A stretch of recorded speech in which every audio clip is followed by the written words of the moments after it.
It was enshrined in our local government code that the province of Iloilo is allowed or mandated to collect amusement fees per entrance and every amusement places, including cockpit. But unfortunately, that provision or the cockpit was not included in our provincial ordinance. Sad to say that some of the municipalities before already collecting amusement fee per entrance. And the sharing for that is 50-50. 50% will go to the LGU, collecting LGU, and the 50% will go to the province. But I said, in order to legalize that collection that imposed by our LGU, there is a need for the incorporation of the captive in the provincial ordinance. So this is now the story of that. No? And we heard that, and we only discovered that last year. Now I gali na include. So amo dan nga gin pasaran naman diyan. I-propose naman ng pasaran ano mo diyan nga ano no nga para ma-incorporate rin sa ating provincial tax ordinance. 10%. Sa English, sabi niya, na gate receipts. Okay.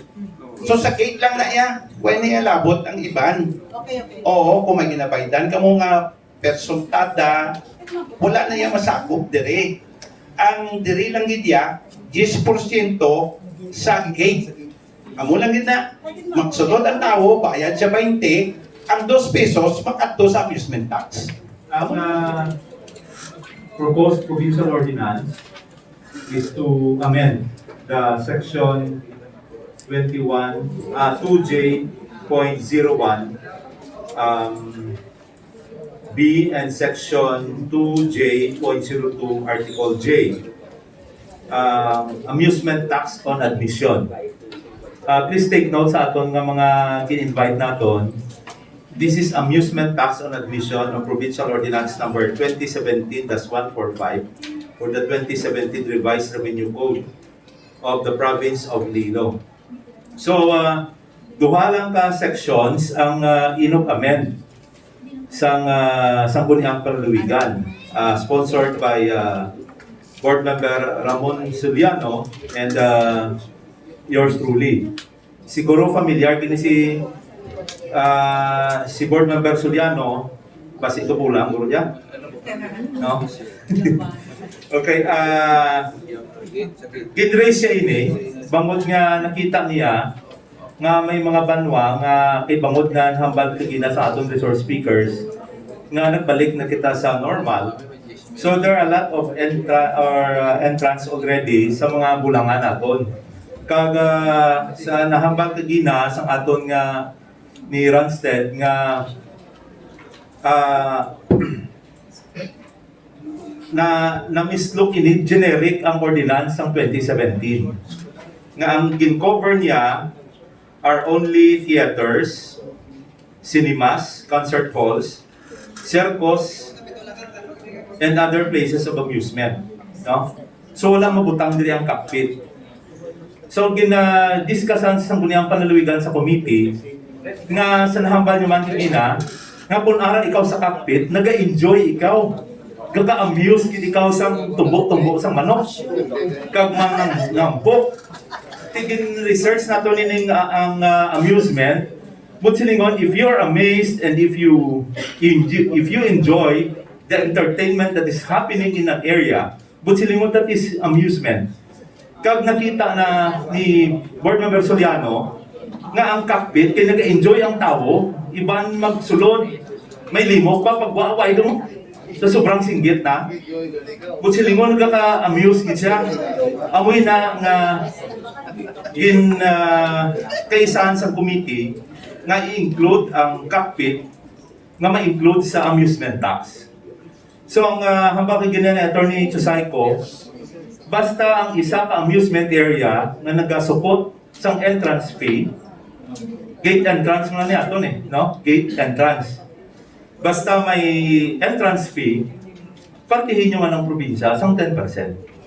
Amula na. So kung ano mang kaklatabo dira sa sulod, wala na kita. So dire lang, ang section 1, gindugang ang cockpit sa amusement, no? Sa section 2, sa gihapon, gibutang idira ang cockpit and other places of amusement at a rate of not more than 10% of the gross receipts from admission fee. So to our resource speakers, to our invited guests this afternoon, duha lang di ka sections ang ginaistoryahan diri to include that cockpit and to have a 10% income by the province sa tanan. Amo lang gid inakuro kasimple. Yes. Thank you, Yes. Madam Chair. And during the committee, actually ang proposal daan kadya ni Board Muso kanguna 15%. Kay nakita naman ang trade and flood kang cockpit, no? Daw naga-gain din kay nagbalik kita sa normal. And before ang ginasukot kang province kadya is also 10%. Garing gin specify lang diya ang cockpit. Kaya kung kisa duro pang arguments, kaya generic mo. Generic ang pagsukot kang banwa, kang province. So that is why nga lahat na gin-emphasize kaya duro ron ang mga cockpit operators ya sa probinsya kay Iloilo. Kagti para not to incur kang mga mga conflict kag mga at least nga duro pa questions, why is it not nga specified in ang cockpit nga insaw nga generics lang. So that is why nga base duro pa ang mga reklamo, so gin specify na lang naman para at least klarado rin pala kag waay ron nag-increase nga ginbalik na lang naman kay una ka dyan aprubahan naman as suggested by the province man nga technical person natin nga pwede kita kapa-increase by 1% of the 10%. So amo to nga nag-proceed kami sa 11%. So pero that based on the consultation with the Committee on Ways and Means and Attorney Josaico and the members of the both committees, na-agree na lang kami nga stay lang anay sa 10% na sa tanay man gihapon. Pero i-clarify lang natin para ipamaan lang sa tanan nga para wire and confusion. So sa pagsubtanay in generic terms of the amusement places, i-specify din natin, i-clarify natin na ang cockpit should be included as one of the amusement places. So amo lang gila ng purpose. Kagagamay man lang niya porsyento ang GIS nga dyan. No man, anta man ang operation, kang bulangan. Tapos may sharing man ang banwa. May sharing 50% lang ang na. Kung 50 pesos, 10% na 5 pesos. Buto nga, pa sa banwa, 250. 50 sa province, 250 sa banwa. Pero ang definition na binaton, Madam Chair, Joy. theater, cinemas, concert halls, circus, and other places of amusement.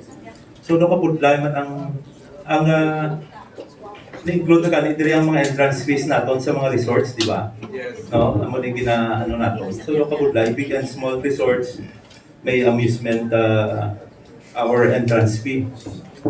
So amo lang ako na Madam Chair nakapudlay define. I don't know how to define the small and big cockpit. No. Okay, Attorney Josaico then.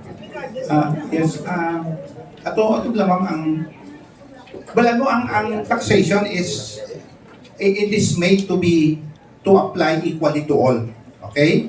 It is made to apply equally to all. Not only equal but equitable. So, like for example, may bulangan nga kada adlaw mapabulang siya sako iya bulang, sako man iya bayad tax. Kung hinaya bulang, hina man iya bayad tax. Kung wala siya kapabulang, wala siya bayad tax. So wala na siya gihapon. Kung magbayad siya tax, 10% lang gihapon. Kung magsako mo tax, hindi pwede man 20 na, 10 lang gihapon. Kung magsako bulang mo, 10 na lang gihapon. Kung hina bulang mo, 10 man gihapon. Kung wala ka bulang, 0. 0 tax. Kaya bulang mo. So wala siya sang wala rin siya sa may discriminate. Palarihas na tanan. So, amo din siya, pagsulod, patak, 10%. Pagsulod din sa katawo, nagbayad siya, let's say, 50 pesos. 5 pesos will go to the province. Hindi kani province ang 5 kay tungaon pa nila sa Banwa. So, muna sige ako, 10% lang gihapon. Actually, dugay na ni siya nga supposedly tax, like for example, kung nag-umpisa ka mo bulangan, abi, butang ta lang ha, 1970, noon dahil subong, 2023, 53 years, why maging baydan sa province? Subong lang. Umpisa lang tanay, subong. So I think daw, okay naman na puro nga proposition, hindi man na siya, hindi man siya unfair. To my fellow board members and our resource persons. Dahil base masiling ka mo daw sulit-sulit, no? Pero let's just be clear. Kathagman nga ang share sa amusement tax sa entrance. Other than that, why na kami dada? Sa mga sultada and other than that, wala na. So it's very clear. Nasa entrance lang. Walang tawag sa local government code. Ang pinakamataas gani nga pwede naman i-impose is 30%. Ginahanda ko lang naman, kaya ara sa lahi. That's why you see how lenient man ang probinsya. Intindihan man ang sitwasyon. Although hindi ako masyado katugda kay nawala ko yung gabulang. Gapasampok lang. Gakanto man sa muna binayos mayor. Pero ang point natin diri is very clear nga ang amusement ginupod ang aton nga bulangan. So again, let's be clear, hindi kita ma-confuse nga ang aton ginastoryahan subong ang sa entrance. Okay. Other than admission, no? Amo lang na, other than that wala na. Okay? So very clear, no? So gitaliwat ko nga subong nga hapon. Amo na, hindi kita ma-confuse. Kaya sa mga abid niyo, sa mga sultada, giniisip pa, why na naiya na kami dahil labot. Oo. Sa admission lang. Thank you, Madam Chair. Thank you, Board. Appeal sa ating mga cockpit operators, kag mga promoters, nga ti manaton dyan kung mag-start and clarify natin, isukot natin ang 10% per admission fee, no? Nga amusement tax pag sila sa bulangan. Kaya ti man natin nga ipas-on yung manan dyan sa nagasulod, ipasa man natin dyan, no? So dahil hindi nyo man pagpatami, para hindi nyo man pagpatami ang ating mga cockpit aficionado, mga bulang aficionado sa province. Kaya ti mostly iban basi basulon ng probinsya, kaya ti nagsukot ang province mo. So amo na bala, no, nga para hindi man nga daw karaway sa party kang probinsya nga daw gusto lang namon mangwartaman ang province, but reality why gani gasukot bitawa ang province sa amusement fee nga diya. Talad lang nga i-clarify lang natin. Kaya I know nga nagabayad ang iban, just like sa mga Tigbawan, Kabatuan, sa Amon, Banwa, Santa Barbara, and others siguro. Pero may dyan man nga iban nga waay pa nagabayad, no?